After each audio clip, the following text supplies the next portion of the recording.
Trabajamos todos los días para proteger lo que más te importa. Son las 6:30, las 5:30 en Canarias. España incrementa sus esfuerzos en la lucha contra el terrorismo. Porque la normalidad no está garantizada. La concienciación en ciberseguridad. En un mundo cada vez más complejo, se multiplican las amenazas a nuestra seguridad, a nuestra forma de relacionarnos.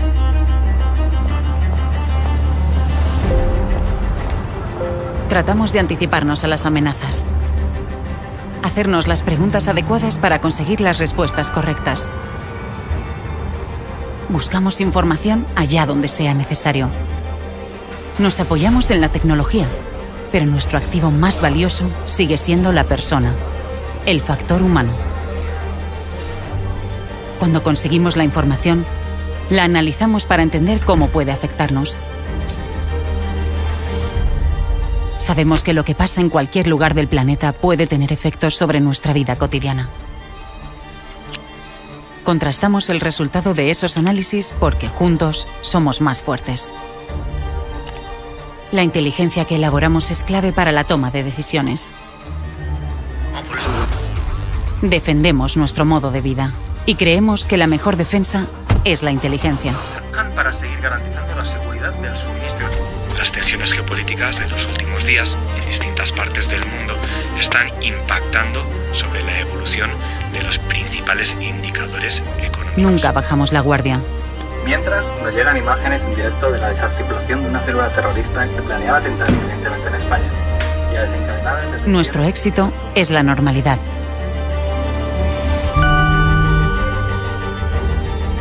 Por eso, trabajamos discretamente para proteger el futuro. Para que nuestro país sea cada día un poco mejor. Nuestra fuerza es la inteligencia. Somos el CNI.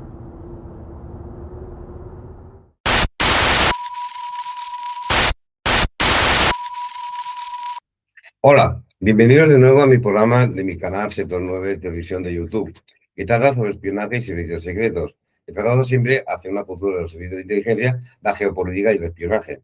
Esta semana en Sector 9 Televisión entrevistamos a Fernando Rueda, que nos hablará de su último libro, No me llames traidor. Fernando Rueda es doctor en periodismo y uno de los máximos especialistas españoles en asuntos de espionaje. Ha escrito, con este serán ya 20 libros, entre los más destacados que ha escrito se cuenta La Casa, Yo confieso y El regreso del lobo, abarcando tanto el true crime como literatura, historia y espionaje. Además de su labor como escritor, mantiene su espacio en el programa La Rosa de los Vientos y ejerce como profesor universitario, habiendo recibido múltiples premios y reconocimientos por su trayectoria profesional. En resumen, la novedad editorial de Fernando Rueda para este 2026 es No me llames traidor, como os he dicho, un libro que sigue consolidando su reputación en la literatura de espionaje y operaciones secretas, y que se suma a sus más recientes títulos publicados en 2024 y 2025. Y ese 2026, como decimos, ha publicado No me llames traidor, del que vamos a hablar ahora con él. Fernando, buenos días y gracias por estar otra vez hoy en nuestro programa de entrevistas en Nueva Televisión. Buenos días, Fernando. Fernando Rueda. Hola. Buenos días, Sergio. Fernando, sobre tu último libro, sin duda, con este último libro tuyo, recuperamos la esencia pura de la gente humilde, por lo que he leído, tan querida y deseada, sobre todo para los de nuestra generación. Un libro, este último tuyo, que te atrapa desde la primera página hasta el final. Un excelente viaje de mentiras y verdades, de engaños, desconfianzas y fidelidades. El personaje en su esencia más humana y de su idiosincrasia. Es un poco así, ¿verdad? ¿Quieres analizar un poco lo del libro tuyo? Sí, bueno. Os lo enseño. No me llames traidor, aunque sale al revés. Sí. Es un libro que tiene fijaros, que en la portada tiene un personaje. Ahí está, sí. Es la sede del servicio secreto. Sí. Y una persona. Porque esta es una historia en la cual trato de contar la historia desde mi punto de vista del único agente del Centro Nacional de Inteligencia acusado y condenado por trabajar para los rusos, ¿no? Sí, cierto, sí. Esta es una historia que a mí siempre me apasionó. Pero verás, lo que me motivó a hacer esta historia es que el original, Roberto Flores, siempre negó que él hubiera trabajado para los rusos y que se hubiera vendido. Entonces, cuando yo me planteo escribir una novela inspirada en estos hechos... Perdona, Fernando, de hecho es novela, ¿no? Más que libro podría ser novela, ¿no? Sí. Esto es una novela inspirada en hechos reales. En hechos reales, sí. Entonces, ¿esto qué me permite? Me permite fantasear. ¿Con qué fantaseo? ¿Qué hubiera pasado si realmente lo que dice, que no tenemos por qué desconfiar, está condenado, pero... Claro, está condenado, juzgado y condenado, sí. Juzgado y condenado, pero si fuera verdad lo que él ha dicho, es decir, si realmente hubiera habido una conspiración, hubiera habido algo detrás para acusarle a él de eso.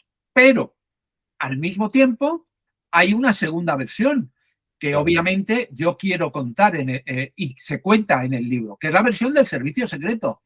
La versión de un grupo de hombres y mujeres que sintieron el pánico al descubrir que tenían un topo y que estuvieron durante mucho tiempo investigando para tratar de descubrirlo, para tratar de descubrir a lo que ellos pensaban que era un cabronazo que les estaba vendiendo los secretos de Estado. Y luego hay una tercera versión de esta historia que no es ni la del topo, en mi caso Beto Romero, ni la de el servicio secreto, que es una tercera versión que es la del periodista de investigación. Claro. Que investiga y se da cuenta que en la historia de Beto Romero hay claroscuros, que en la historia del servicio secreto de los mandos hay claroscuros, y él ofrece una tercera versión en la cual también te digo que cada uno luego al final creerá lo que quiera, pero yo creo que en todas partes hay cosas que son ciertas y otras que no lo son tantas, pero será el lector quien tendrá que adivinarlo, ¿no? Yo por lo que he leído, No me llames traidor, que se titula la novela, recordemos, es una historia basada en hechos reales, sin duda, como tú estás diciendo, ¿no? Con un abanico de 3 versiones, ¿no? La de Romero, la del CNI y la del periodista de investigación. Sería así, ¿no? Correcto, esas son las que yo acabo de contar, teniendo en cuenta que está inspirado en hechos reales, que los protagonistas de esta historia pertenecen, aunque puedan estar inspirados en personajes, pertenecen a cómo yo les veo, pero que hay algo importante, ¿no? Y es que yo estoy acostumbrado a no creerme nada. De todas las versiones del espionaje, siempre he descubierto que existe una trastienda, ¿no?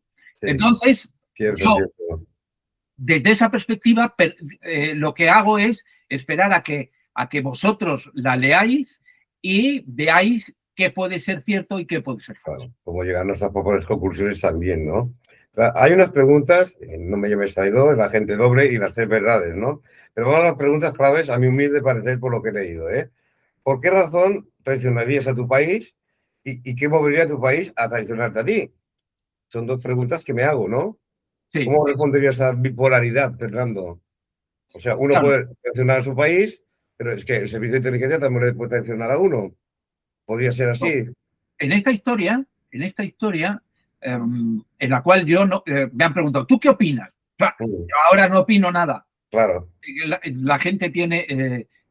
pero cuando yo estoy escribiendo el libro, yo me planteo realmente si es posible que esa traición del protagonista sea una traición motivada solamente por el dinero, que es lo que la gente suele decir. Claro. ¿Por qué? Y le pregunto a la gente, oye, ¿tú por qué traicionarías a tu país? Porque la palabra traición es algo que está en nuestras vidas. Claro. La vemos en la política, las vemos en las relaciones familiares. Sí. Y entonces yo me pregunto, ¿por qué traicionaría? Esa es una parte de la historia, ¿no? Pero luego hay otra parte de la historia. ¿Por qué motivo tu país te traicionaría a ti? Ahí está. Ahí hay un juego y es que Roberto Flores en declaraciones que hacía, dejaba entrever que le gustaba la película Spy Game. Spy Game, Juego de Espías, es una película que yo recomiendo a todos porque es una de mis... Sí. La hemos visto mucho, sí, es buena esa película. Y yo entendí, después de todo el proceso de investigación y documentación, que ya sabes que yo lo trato muy intensamente y lo cuido muchísimo, que realmente hay una frase que habla, que puede parecer conspiranoica, ¿no? Pero que dice, no te creas que tú juegas el juego, es el juego el que juega contigo. Correcto. Y esto se ve claramente en la película, ¿no? En la película, sí, secreto.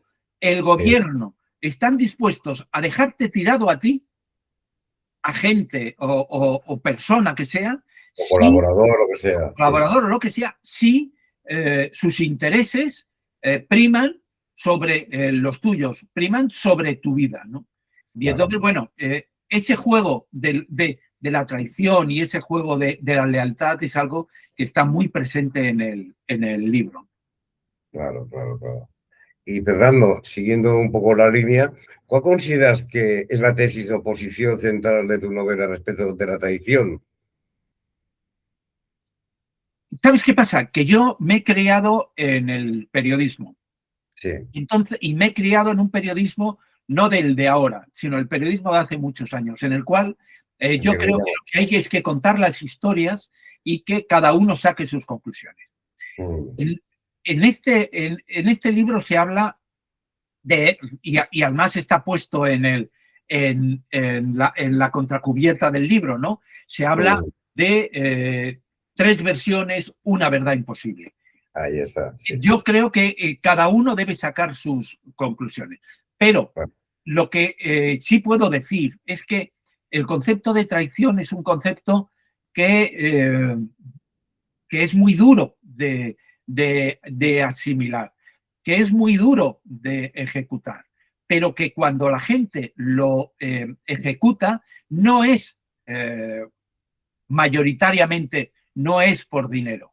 La gente mayoritariamente lo ejecuta porque se siente decepcionado, porque se sienten traicionados, porque sufren. Es decir, el origen de la traición es el propio corazón, ¿no? Igual que en la vida diaria. ¿Por qué traicionas no siempre es por dinero, no siempre es por dinero. Es decir, yo creo que todo juega, ¿eh? Y en la historia, alguno de los grandes agentes dobles americanos lo hizo por dinero, ¿no? Porque él quería cuidar a su mujer y entonces se metía en unas cosas, quería darle dinero, quieres tener 2 coches. Eso también funciona, ¿vale? Pero no es eso solamente. Claro. Y dentro de este mundo del espionaje, hablamos del CNI o cualquier servicio de inteligencia gubernamental de cualquier parte del mundo, ¿no? ¿Existe la figura del cazador de traidores en un servicio de inteligencia gubernamental? ¿Existe esa figura? ¿Los cazadores de traidores? Sí, claro. Policía de la policía que se dice, ¿no? A veces. Yo he bautizado el término cazador de traidores porque hay un libro de hace muchos años que lo escribió un agente del servicio secreto inglés que se llamaba Cazadores de espías, ¿no? Claro, el cazador de espías, cuando lo has leído el libro entiendes que en realidad él llama cazador de espías a cazador de traidores. Cierto. A este le encargaron, y este estaba en la contrainteligencia inglesa, y entonces una de sus misiones era cazar espías. El servicio secreto inglés siempre ha sido un servicio que ha tenido un montón de topos, un montón de dobles agentes a lo largo de toda la historia. El quinteto de Cambridge y King Philby ya los marcaron completamente, ¿no? Y entonces, esto existía. Sin embargo, hay la parte de la historia de que son, porque en mi novela va avanzando, es un thriller, va avanzando, pero hay una parte de la historia que el protagonismo lo tienen los que yo llamo cazadores de traidores, ¿no? Claro. En realidad no es gente especializada en la caza del traidor. Ya. Es decir, no hay... No es un departamento específico, no Claro, existe. es verdad que los servicios de seguridad, tanto del CNI como de otros, Sí. periódicamente van buscando traidores, es decir, van buscando comportamientos ilógicos, hacen investigaciones aleatorias, ¿no? Sí, aleatorio lo que iba a decir. Sí. Y entonces de repente te ha tocado a ti, es muy difícil que en 30 o 40 años que puedes estar en el servicio no te toque una investigación aleatoria. Claro. Te toque una investigación que miren tus cuentas corrientes y de repente vean ingresos extraños o que sigan y te reúnas con no sé quién. Es decir, eso es muy, muy complicado. Pero fíjate de un hecho que es curioso. La historia arranca de un caso que es muy conocido, que es de Sergei Skripal. Porque los personajes aquí son todos ficticios, pero digamos que el ambiente y las personas que están en el ambiente pues salen, aparecen, aparece el terrorismo, aparece Rafael Vera, aquí aparece Sergei Skripal. Sergei Skripal es un agente doble que fue que conocimos todos porque en el año 2017 o 2018 lo envenenaron, era un agente del GRU al servicio, y lo envenenaron en Inglaterra los servicios secretos rusos como venganza, a él y a su hija. Y por suerte pudieron salir y quedar vivos. Pero en 2004, a Sergei Skripal, que llevaba 8 años trabajando para el servicio secreto inglés, pero que fue el primer contacto fue con el servicio secreto español, que se lo pasó a los ingleses. En el año 2004, cuando le detienen, hace una investigación en el servicio secreto inglés y detectan que la filtración procede del CNI español. Fíjate. Y ellos son los que presionan para que haya una investigación. Pero, y lo que te quería contar es que ellos presionan cuando en esos momentos ellos habían detectado que tenían un topo dentro del servicio secreto inglés. Hay una operación que se llama Operación Matrimonio, que empezó el servicio secreto inglés en 1990 y que duró hasta el 2015. Del 90. Sí. Años. Y no consiguieron dar con el topo. Claro. Fíjate que 25 años. Y sin embargo, en España sí se consiguió, ¿no? Sí. O sea, ¿hasta qué punto el protagonista de tu novela se niega a sí mismo la realidad de su tradición, ¿no? O la justifica en un fuero íntimo de alguna forma? El protagonista de tu novela. ¿Sabes qué pasa? Que yo he hecho es una novela porque yo lo que he buscado es algo muy típico del mundo del espionaje. He contado la versión de los hechos. Claro. Nadie en una historia de espionaje, mi experiencia al menos de estos 35 años, es que la verdad absoluta no existe, que todo el mundo manipula un poco, ¿no? Sí, la duda y la desconfianza siempre están ahí, ¿no? Claro, y entonces al final yo creo que el protagonista de mi novela, Beto Romero, él no se considera culpable y lo defiende. Quiero decir, y esto es el arranque del libro, ¿no? No estoy haciendo spoiler, porque el libro arranca con Beto Romero, que está metido en la cárcel pendiente de juicio, ¿no? Sí. Y él lo niega rotundamente. Y veréis cómo su historia, escrita por mí, narrada por mí y tal, tiene un cierto sentido. Lo que pasa es que todo se contradice con las otras versiones, ¿no?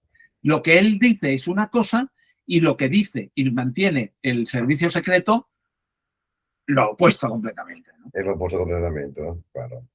Fernando, una pregunta, mira, que tengo más anotada aquí. ¿Qué es el clasismo en el espionaje? ¿Qué consideras tú que es el clasismo en el espionaje?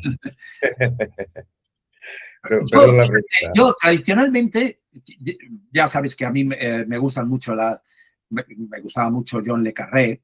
Sí, hombre. Me gustaba mucho John le Carré, sí. Graham Greene. Y yo en todos estos años he investigado mucho el servicio secreto inglés, que me gustaba mucho porque tenía dobles agentes. Sí, El sí, servicio sí. secreto inglés, cuando yo investigué, que me llamó mucho la atención, el quinteto de Cambridge, decían que todos eran universitarios que habían ido a Cambridge. Sí, cierto, Y que cierto. alguno de ellos había entrado, como Kim Philby, en el servicio secreto inglés, a pesar de que había pertenecido al Partido Comunista. Fíjate. Que en aquel momento, tú ser hijo de un caballero, de un ser, ser Sí, una clase alta, eso era como un síntoma de garantías. claro. ¿Por qué tener pasta? ¿Por qué haber estudiado en una prestigiosa universidad te va a dar unas garantías? Se vio que Claro. les engañaron los de Cambridge. Entonces, ahí yo sí tenía claro el clasismo. Y John le Carré, en todas sus novelas, deja claro esa sensación de que somos espías de élite, somos señores, somos Ya. Los pero, elegidos, ¿no? los elegidos. Pero en España eso es un tema del que no se habla. No. No se habla, pero yo sí recuerdo cuando yo empecé en estos temas en los años 80, que se hablaba de que en los años 70 y esos años 80 el servicio secreto estaba controlado por los militares. Ya. Porque venía de un servicio secreto militar. Es decir, Sí, se une, cuando se crea el CSIC, el antecesor del CNI, es con el SECET, que está controlado por los militares, y el Servicio Exterior de Alto Estado Mayor, que está también controlado por militares. Por lo tanto... Bueno, eso ya lo cuento hace unas otras novelas anteriores estudios que son muy buenas, que yo las recomiendo, ¿no? Ajá. Como el caso del Lobo, ¿no? Que en aquella época estaba controlado por los militares, el servicio secreto. Totalmente. Entonces... Totalmente. Y entonces, al estar controlado, hasta el 81, había un desprecio total por los civiles, por los suboficiales y radicalmente por las mujeres, ¿no? Y entonces había ese clasismo en el sentido de espionaje, los que entendemos somos los militares. Cuando llega Emilio Alonso Manglano en el 81, eso cambia y empieza a contratar civiles, empieza a contratar mujeres, empieza a contratar expertos en determinadas materias y tal. Y eso va cambiando. Pero eso genera un choque. Es decir, hay militares que se van. Cuando la primera mujer, María Dolores Vilanova, es nombrada jefa de la contrainteligencia, hay gente que no lo entiende, ¿no? No lo entiende. ¿Qué hace una mujer mandando ahí en servicio secreto? Entonces, eso ha ido evolucionando, pero ha quedado un pequeño clasismo, ¿no? Entonces, en el libro yo creo que hay un reflejo claro, no me gustaría adelantarlo, sobre cómo no se ve lo mismo a una persona que procede de un sitio, que tiene unos estudios, que tiene unas carreras, a otras personas que, bueno, que no tienen ni esos estudios ni esas carreras, pero oye, que en determinadas misiones pueden ser no les ganan relevantes y operativos, sí. Claro. Las virtudes. Claro, y Fernando, ya aprovechando que estamos en este tema, ¿qué relaciones puede haber entre agente doble y agente oscuro? Esto me lo pregunta nuestro amigo en común. A ver, ¿qué opinas tú sobre el tema este? Carlos Ramos. Psicólogo clínico. El agente oscuro es el agente negro, que es una persona que se mueve. Es una definición un poco de Miquel Lejarza, el lobo, ¿no? Que alguien que te mueves, no tienes contrato con el servicio secreto, pero cobras del servicio secreto. Exactamente. Por lo tanto, si te detienen, como pasó con Miquel Lejarza y con otros, si te detienen, tú niegas trabajar para el servicio secreto, pero al mismo tiempo el servicio secreto niega trabajar. No tienes cobertura ninguna, Claro. Y más aún, no cobras por nómina. Porque claro, al cobrar por nómina, si, como pasa, si un juez dice, este señor trabaja para usted, si tú le tienes en nómina, tienes que decir que sí. Sin embargo, cobras en los fondos reservados porque es la forma de que no haya ninguna huella de eso. Ese es un agente negro, un agente oscuro. Sin embargo, el agente doble es un agente del servicio secreto que está trabajando para ese servicio secreto y que se vende a otro servicio. A otro servicio, sí. Esa es la esencia, digamos, de la historia de no me llames traidor, ¿no? Claro. Y otra pregunta que me viene a la cabeza es, ¿qué nos puedes contar del espía mediador? Vamos a entrecomillarlo, ¿no? Necesario en un servicio de inteligencia, la figura del mediador, ¿no? El mediador es, en lo que respecta a mi novela, es, a ver cómo te lo digo. Te lo digo ubicándotelo en el tiempo, ¿no? Que como hacemos, tampoco hago spoilers, sino que hay una parte de la historia que tiene que ver con el mundo de ETA. En ese mundo de ETA hay mucha gente que no lo conocerá, pero a partir de los años 80 y tal, incluso antes no, en los años 70 ya empiezan las primeras negociaciones entre ETA y el gobierno. Sí. Que es entre un grupo terrorista y el Estado. Negociaciones que se producen en España, pero que también se producen en Gran Bretaña con el IRA y luego ahí se han producido a lo largo de los años en Latinoamérica, imagínate. Pero en España se producen. Entonces, cuando se producen esas negociaciones, hay una figura importantísima, que es la figura del mediador. El mediador es una persona que debería estar por encima del bien y del mal, que lo que hace es tratar de crear un ambiente para que los miembros de ETA por un lado y los miembros del gobierno por otro se reúnan, confluyan y se sienten a negociar. Para llegar a un entendimiento, posible entendimiento, ¿no? Eso es. Yo en este libro me he empapado mucho de la figura del mediador, porque hay un mediador aquí que se llama Quiroga, que está inspirado en un personaje real. Marcos Quiroga, si no recuerdo mal. Sí, Marcos Quiroga, ¿no? Sí. Marcos Quiroga es efectivamente, que es inspirado en un personaje real que a mí me ha fascinado. Me ha fascinado su personalidad, me ha fascinado sus actitudes, me ha fascinado entero. Es de verdad que gente que ha leído el libro me ha resaltado mucho a ese mediador por el que tú me preguntas. El mediador es una persona que tiene unas misiones muy complicadas y que yo intento de alguna forma reflejar en el libro. Pero ¿qué es lo que hace un servicio secreto de cara a una mediación, de cara a una negociación entre una banda terrorista como ETA y el gobierno? ¿Y qué hace en relación a ese mediador que está hablando ahí? Bueno, pues el servicio secreto tiene la misión de saber todo lo que está pasando en todo momento, para contárselo al gobierno. Claro. Entonces, ahí es donde entra la figura del servicio secreto. ¿Cómo conseguir esa información? Esa figura, sí. Pero yo añado otra cosa, y es que es curioso, ¿no? Y que me gustaría que la gente que lo leyera algún día me comentara, ¿no? ¿Cuál es el papel que debería tener el servicio secreto en una negociación?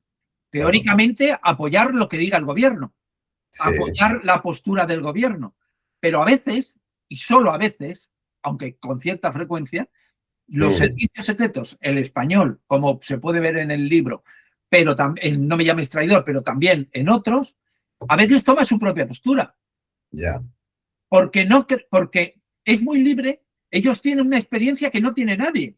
Claro. Y entonces dicen, les están engañando. La banda terrorista está engañando al gobierno. Esto ha pasado en España, en Reino Unido, ha pasado en Latinoamérica. En Alemania con el BND, sí. Claro, y entonces dice, ¿y qué postura toman? Bueno, pues a veces no adoptan esa postura que debería ser simplemente de apoyar al gobierno, y a veces adoptan una postura de intervención que nadie les ha pedido en esos temas de resolución de conflictos. O sea, ser muy objetivista, por decirlo de alguna manera, ¿no? Es una persona que sea muy objetiva e intente nivelar la balanza, ¿no?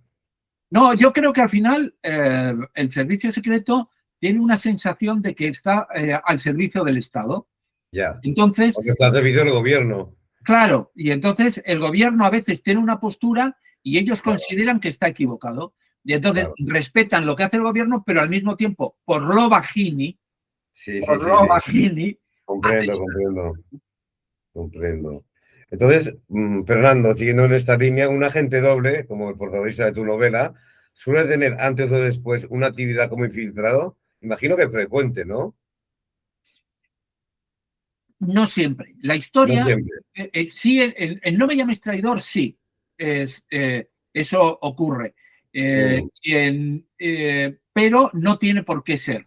Porque ten en cuenta que lo más importante del agente doble, que tampoco se cumple mucho en No me llames traidor, pero en general, es que los agentes dobles tienen acceso a una información que es útil para aquellos a los cuales tú vas a ayudar, en los cuales te vas a convertir en agente doble, que puede ser el servicio secreto ruso, puede ser la CIA, puede ser el servicio secreto marroquí. Tú tienes acceso a esa información, eso. A veces lo que pasa es que la información a la que tienes acceso es muy general.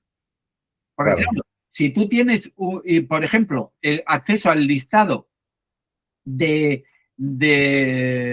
claves de transmisión del servicio secreto, oye, pues eso, cualquier servicio secreto enemigo pagaría por tenerlo, porque claves puede intervenir en tus comunicaciones, ¿no? Sí. Es decir, que hay mucha información que se puede vender. Claro. Claro, y el perfil de tu personaje presenta las virtudes de un gran infiltrado, yo por lo que he leído, ¿no? Entre ellas, y lo destacas subliminalmente, el don de gentes, ¿no? Que un buen agente de inteligencia tiene ese don de gentes, ¿no?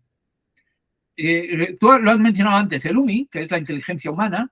Santas fuentes humanas. Que tiene esta cualidad. Quiero decir, yo he conocido un montón de agentes y tienen esa cualidad de la simpatía, tienen esa empatía, eso es. De ponerse en el rol de cualquier persona, no digamos cambiar de personalidad por el cierto, sino adaptar otro rol, otra identidad y adaptarse al entorno también, ¿no?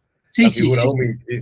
Y entonces, pues de alguna forma, esta gente lo que hace es, bueno, pues sentirse a gusto, tener una facilidad de acercamiento a la gente. Yo siempre recuerdo desde la primera vez, fíjate, que yo escribí cuando hace un montón de años hice la casa, fíjate, entre la casa y No me llames traidor han pasado ya 33 años. 33 años, madre mía. Bueno, pero cuando yo investigué al principio todo el tema de cómo, de las pruebas de ingreso, una de las pruebas que en aquel momento me contaron que hicieron y que se repite de una forma u otra siempre, es decir, desde entonces, siempre, es medir la capacidad de la gente de entablar conversación, de entablar relación con un desconocido. Cierto. Una prueba de que te ponen en un bar y que se hacen de muchos tipos, pero que te ponen en un bar y te dicen, estás ahí con tu profesor, digamos, y te dicen, tienes una hora para decirme de esa persona que está en la barra, decir, que no conoces de nada, que no conoces de nada. Cómo es total, incluso sacarle 20 euros.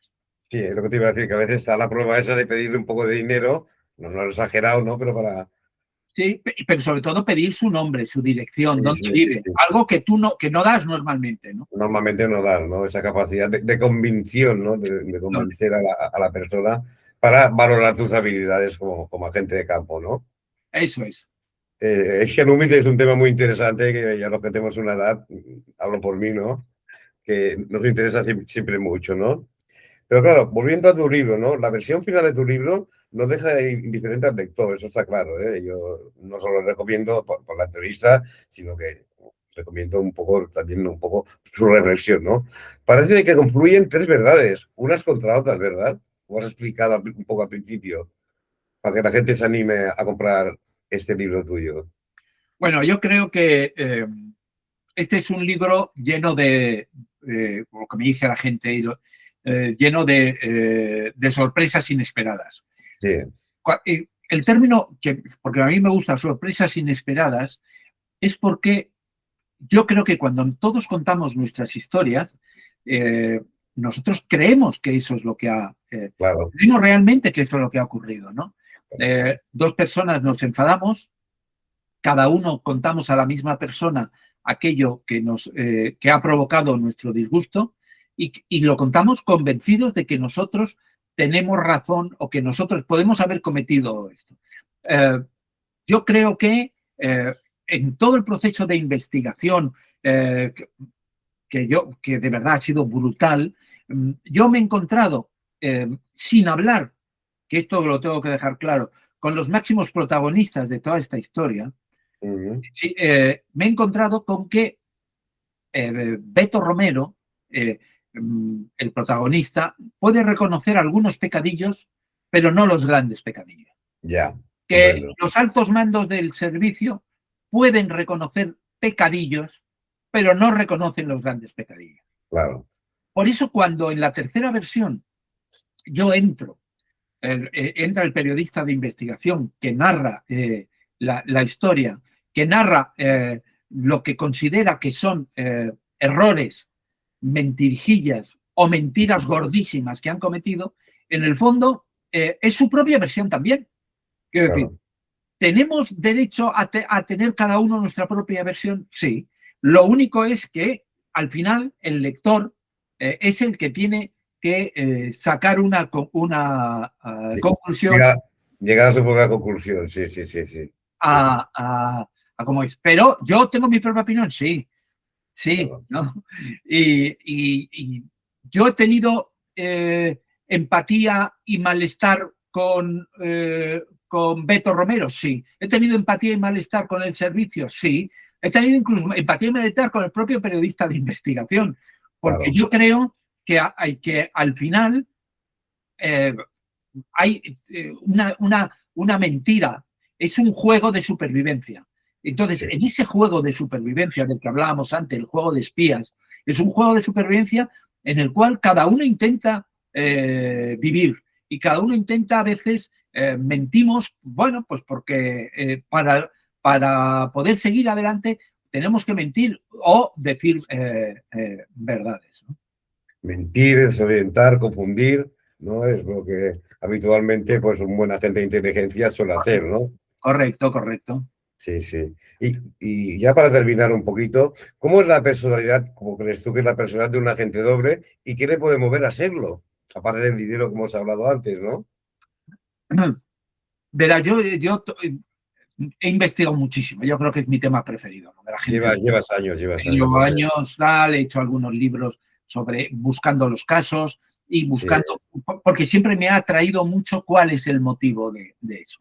Yo tengo que reconocerte que históricamente el motivo del agente doble es un motivo de malestar. Alguien que está a gusto consigo mismo no se convierte nunca en un agente doble. Un agente doble. Ahora, luego hay otros motivos, ¿no? Alguno te puede parecer ridículo, pero a mí me parece muy importante, como por ejemplo la necesidad de actividad, la necesidad de riesgo, la necesidad de chutarse el peligro. Es decir, es como un poco adictivo, ¿no? Según algunos. Es decir, yo siempre me he preguntado, uno de mis espías favoritos, que es Kim Philby, bebía como un cosaco, cambiaba de mujer cada 2 por 3, se metía la pata montones de veces, nunca le pillaron. Yo creo que él, luego se fue a Rusia y tal, para que no le pillara, para que cuando ya le habían pillado 20 o 30 años después. Pero yo creo que él, Kim Philby, como vivía fenomenal, era cruzando pisando esa línea roja de un lado de otro, que le podían pillar en cualquier momento y que lo hacía. Es decir, Ese es un motivo. Luego hay otros motivos, ¿no? Que es la necesidad de dinero. Luego hay otros motivos, que es que tú te sientas traicionado por tu país. Hay algún caso de dobles agentes rusos que lo hacen, es decir, Sí, consideran que su país va al traste y es un motivo de patriotismo, ¿no? patriotismo propio, sí, sí. Y hay un montón de causas, hay un montón de razones que van en ese camino. Pues yo creo, Fernando, que lo has dejado muy claro, sin hacer spoiler, como tú dices, de todo, que es un libro muy interesante, que se está vendiendo bastante, que la gente lo está comprando, que incluso te llegan comentarios, y yo sabes que soy un fiel seguidor tuyo también, muy humildemente, y que no me llames traidor, es un libro novela que está basado en hechos reales, aunque tú le pones aparte quizá de ficción para maquillar un poco, pero hemos de considerar que está basado en hechos reales, ¿no? Está inspirado en hechos reales. Está inspirado en hechos reales, exactamente. Y desde aquí, Sector 9 de Televisión, que ya has colaborado alguna vez, siempre es un placer tenerte aquí. Y nada, esperando que también vengas por Barcelona, que sabes que aquí tienes muchos seguidores también. Lo sé. Y bueno, y por toda España, porque te veo moverte por toda España siempre, ¿no? Y esas ganas que le pones tú siempre en todo lo que escribes, que llevas ya 20 libros, con este serían 20 libros ya publicados, ¿no? Sí, este hace el número 20 ya. El número 20 ya, que son libros ya desde los años 80, que tú estás desde principios de los 80 en estos temas, pues ya sabemos todos, desde el respeto y la humildad, que eres uno de los grandes de periodistas de investigación sobre estos temas. Nada más queda pues que vernos algún día, como tú sabes, en esta amistad que tenemos, y cuando vengas a Barcelona no dudes que en contar conmigo para lo que precises, claro. Y te aseguro que mucha gente irá a comprar tu libro, que ya se está comprando y leyendo. Incluso he visto los comentarios que van dejando y es verdad, como tú explicas, ¿no? Cada uno tiene una visión un poquito, pues tal como lo comprende o lo entiende, ¿no? Claro, porque al final ese es el objetivo de una Ahí está. novela. Dejar ¿no? como un final abierto, ¿no? Que dices, hombre, pues yo llego a mi propia conclusión. Y esos son los libros que de verdad a mí me gustan, ¿no? Bueno, es que fíjate que el libro dice 3 versiones y una verdad imposible, ¿no? Exactamente. Sí, y ese es el juego un poco, ¿no? Es una historia muy humana, es una historia de un espía que un guardia civil asturiano que lo da todo y que al final paga un precio muy alto. A partir de ahí, como esto es una novela, yo hago un juego entre lo que es la realidad, lo que es la lealtad, lo que es el engaño, y bueno, y espero que la gente se divierta, ¿no? Yo creo que sí, porque yo la tengo casi leída y francamente pues es una engancha y de eso me quiero más con tus libros siempre, en esta carrera que llevas ya de 36 años, ¿no? Si no estoy mal informado, 36 años. Desde que salió el primer libro, sí. Ay, yo te lo desde jovencito, imagínate. Pero bueno, más o menos a la edad por ahí vamos, por ahí vamos. Pues bueno, Fernando, un placer como siempre que estés aquí en Sector 9 de Televisión, que es un programa dedicado a los servicios de inteligencia y la geopolítica, y con grandes siempre entendidos, como tú, y siempre con el respeto pues, de aprender siempre y la humildad de aprender cosas nuevas. Y con este libro, que yo lo recomiendo, ya digo, cuando esté con Barcelona, nos veremos por aquí, ¿eh? Muy fenomenal, muchas gracias, Sergio. Un fuerte abrazo desde Barcelona. Hasta luego. Bueno, como hemos visto, hemos escuchado la entrevista del gran experto en espionaje y inteligencia, Fernando Rueda, con su última novela ya publicada y a la venta. Espero que este programa os ayude a entender mejor el mundo del espionaje, la geopolítica y los servicios secretos. Y sobre todo, si lo deseáis, suscribiros a mi canal de YouTube. Vuestro para siempre, Sergio Farrás, experto en servicios de inteligencia y geopolítica. Gracias.